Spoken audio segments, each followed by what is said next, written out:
ইটের খাঁজ, ভাঙা কংক্রিট, ধুলাবালির নিচে চাপা পড়ে আছে হাজারো প্রিয় মুখ।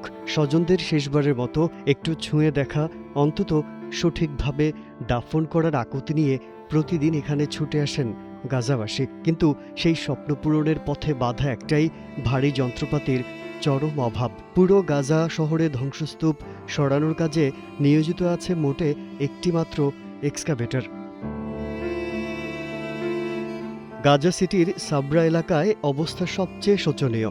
ইসরায়েলি হামলায় গুড়িয়ে গেছে একের পর এক বাড়িঘর। এই এলাকাতেই আবু শরিয়া পরিবার হারিয়েছে তাদের 200 জনের বেশি আত্মীয়কে। প্রতিটি পরিবারের কষ্ট একই। প্রায় 3 বছর ধরে আমরা প্রতিদিন এখানে আসি ওদের স্মৃতি মনে করতে। এই উদ্ধার কাজ আমাদের পুরনো ক্ষতকে আবার তাজা করে দিচ্ছে।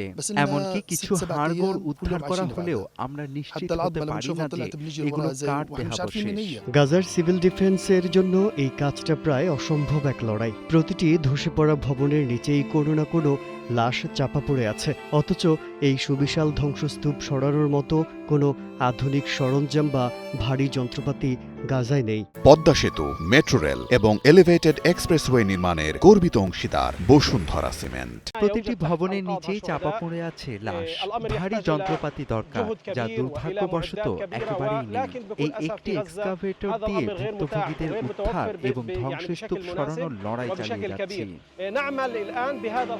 এই কঠিন পরিস্থিতিতে জ্বালানি ও প্রাথমিক সরঞ্জাম দিয়ে সিভিল ডিফেন্সকে সহায়তা করেছে রেড ক্রস। তথ্য বলছে, গাজার ধ্বংসস্তূপের নিচে এখনও অন্তত 10,000 মানুষ নিখোঁজ বা চাপা পড়ে আছেন। গেল 2.5 বছর ধরে গাজার হাজার হাজার পরিবার চরম অনিশ্চয়তা ও যন্ত্রণার মধ্যে দিন কাটাচ্ছে।